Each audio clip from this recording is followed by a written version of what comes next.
My brother invited us over and assured us that we wouldn't need to worry about rent or utilities, Maya.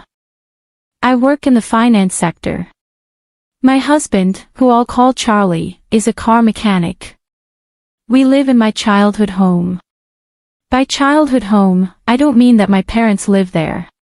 Actually, my family home is a long-standing family business where my father used to be the CEO. I have a brother, and he was originally planned to take over my father's company, so he majored in economics in college.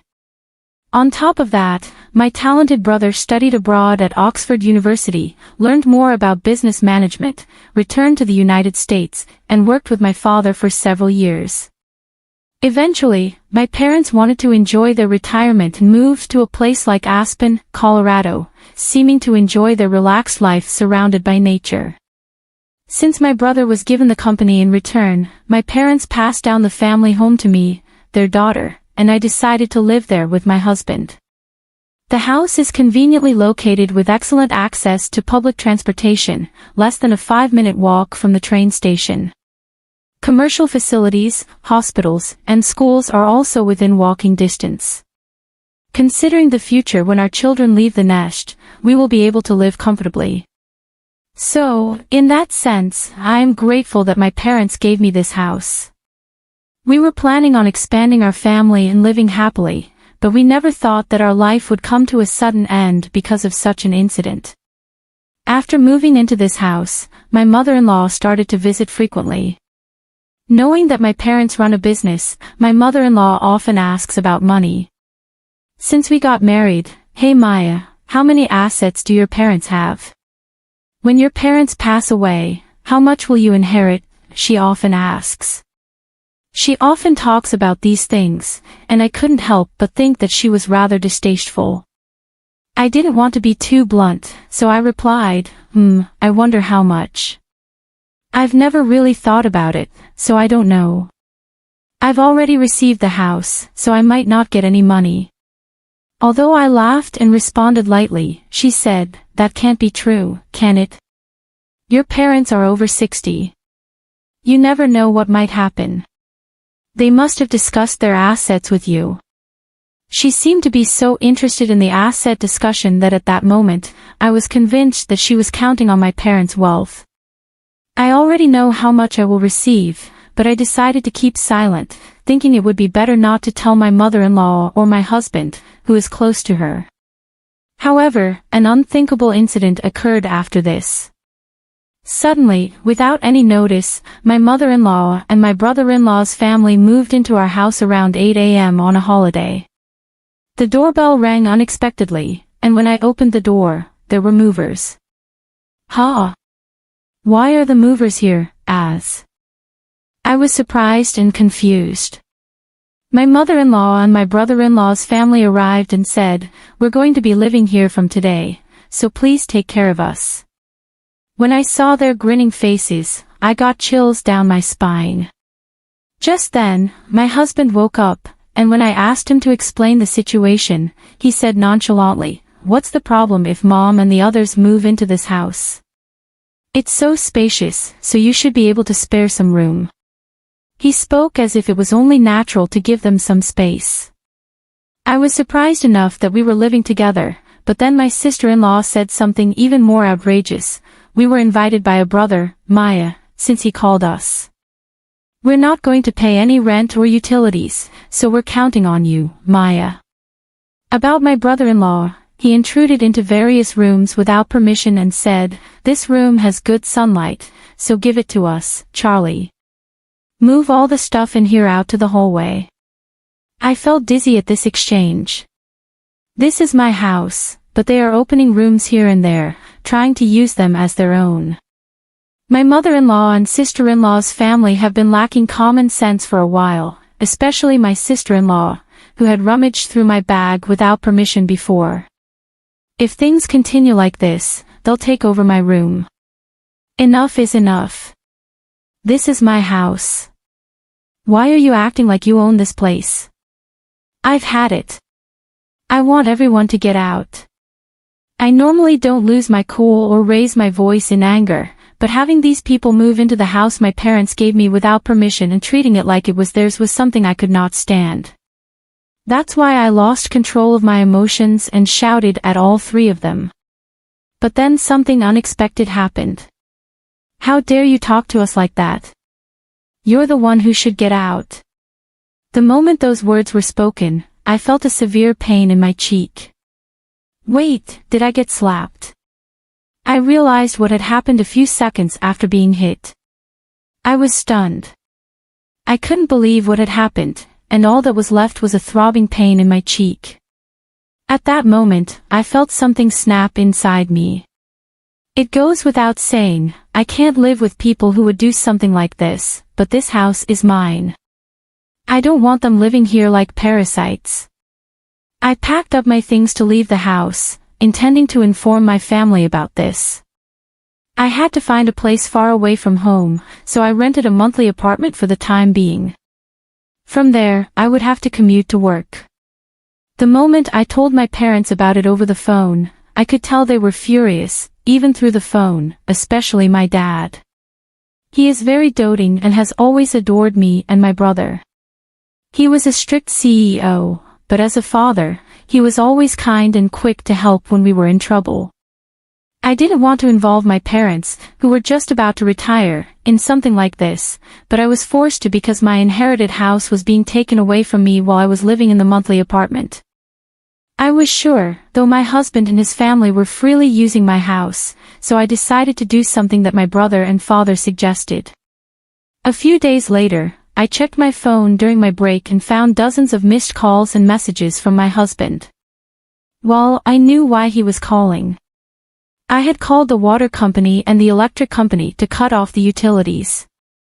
Our house is all electric, so nothing works without electricity, and we haven't installed solar panels yet, so there's no way to supply electricity.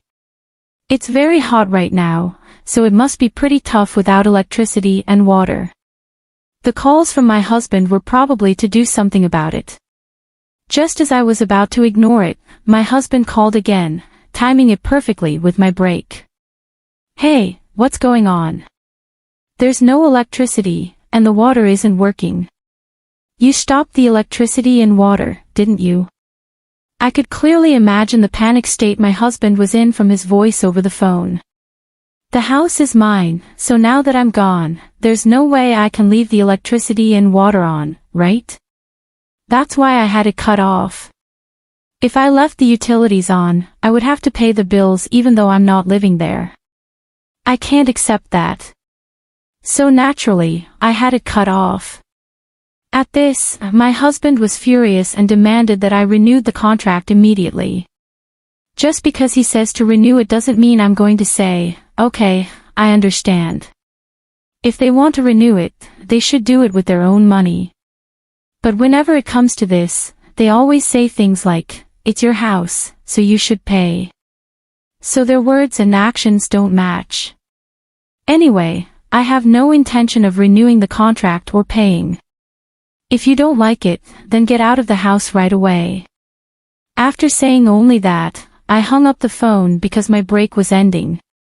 Afterwards, my mother-in-law, my sister-in-law, and my brother-in-law all called me. All of them were saying the same thing. They wanted me to get the electricity and water hooked up. Their room was hot and uncomfortable, they said. It was inconvenient without water. But all of this was their problem, not mine. After listening to everything they said, I told them to handle it themselves and hung up the phone. I figured they were just greedy for money and thought they would give up and leave soon. However, even after a week passed, there was no sign of them leaving. So I decided to push them further. I consulted with my father's company's lawyer about the situation and asked him to send a notice to my husband. The content of the notice was about trespassing. They had barged into the house I owned without any consultation, drove me out of it, and were using it as their own. I explained to the four of them who used this malicious tactic that I was considering taking legal action.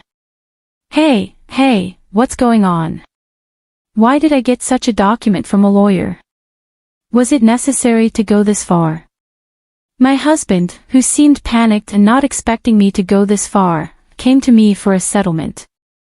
Knowing how concerned they are about their public image, the prospect of being sued would be extremely damaging to them mentally.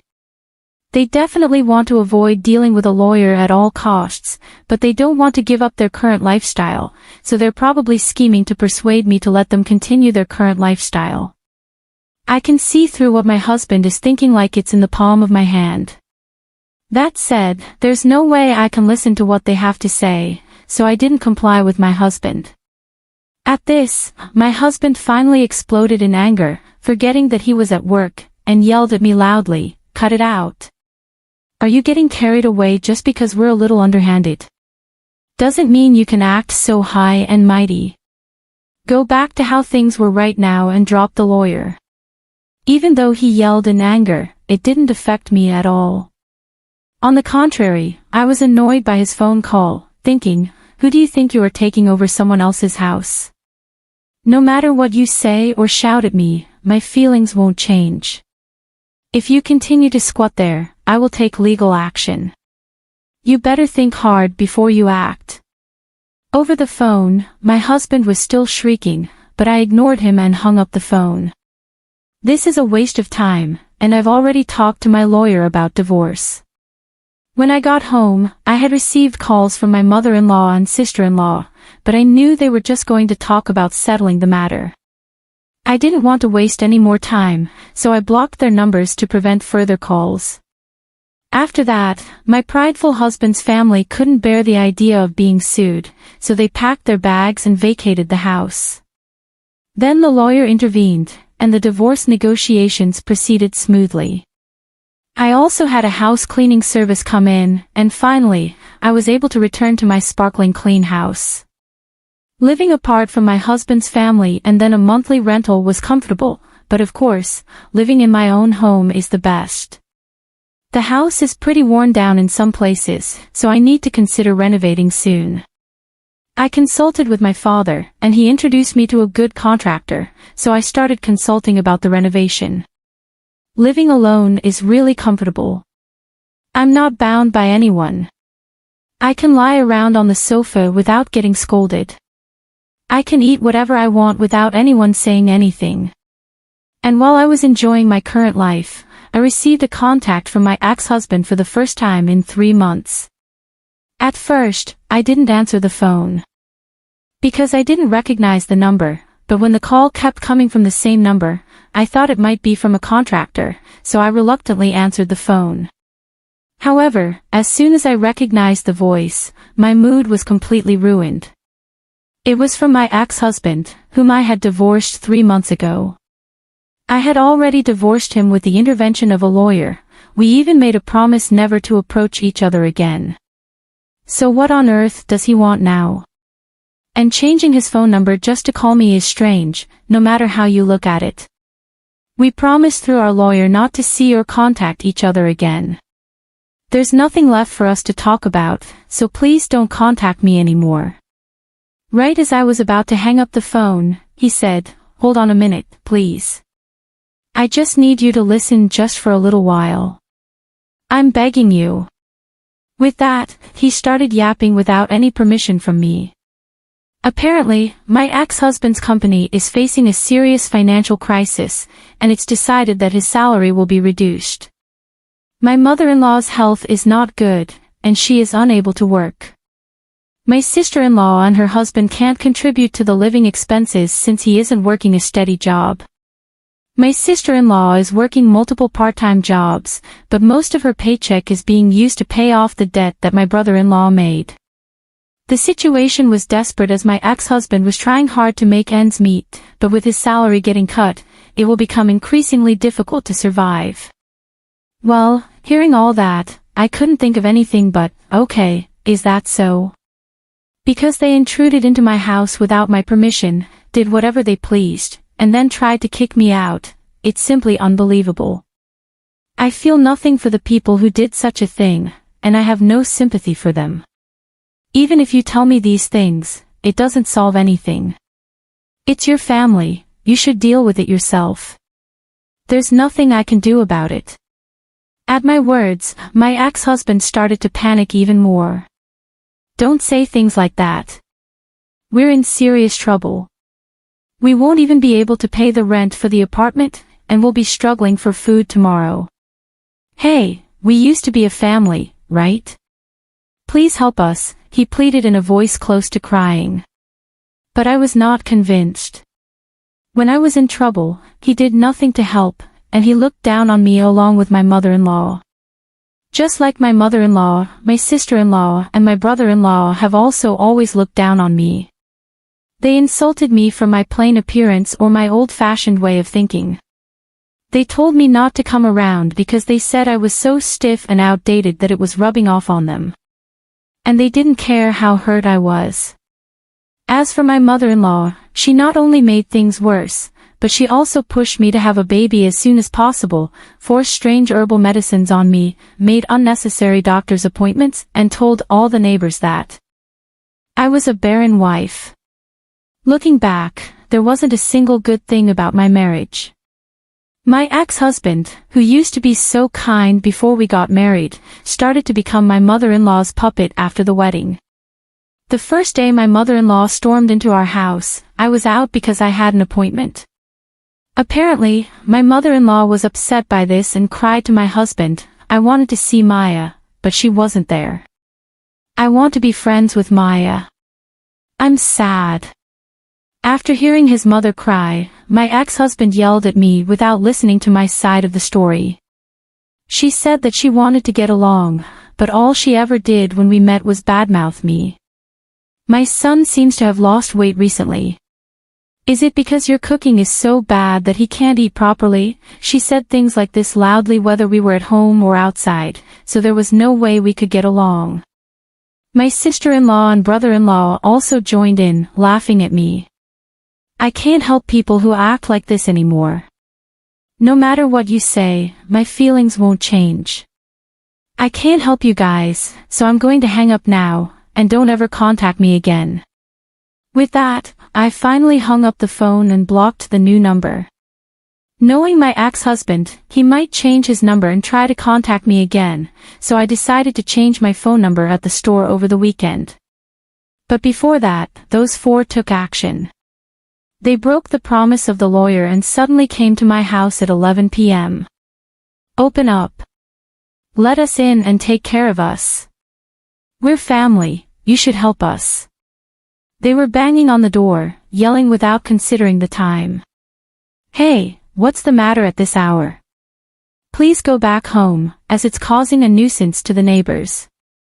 When I went to open the door, they seemed ready to barge in, so I figured I'd try talking through the intercom. But the four of them didn't care, they started banging on the door and raising a ruckus. I couldn't believe I was dealing with people this out of control. I was left holding my head in my hands. I was considering calling the cops when I heard sirens from outside. It looked like a neighbor had taken the initiative. As soon as they heard the police sirens, the surprised group thought I had called the police and tried to run away, but by then, a crowd had gathered, and escape was not an option. So, the four of them were escorted to the police station by the responding officers. I was questioned about the incident, and I explained everything that had happened. After that, word about what my ex-husband and his pals had done spread quickly in the neighborhood. It turned out that among the crowds that had gathered was a co-worker of my ex-husband's. So, by the next day, the whole office knew what had happened. He was already having a hard time because of a pay cut, but after getting the police involved, the company wasn't going to let it slide. My ex-husband ended up getting fired and couldn't afford to pay his apartment rent anymore. Money issues caused a rift between him and his sister's family, so their group living situation ended. Now, Charlie is living in public housing with his mother, working multiple part-time jobs to make ends meet. Even his mother has started working part-time a few days a week, desperate to earn money.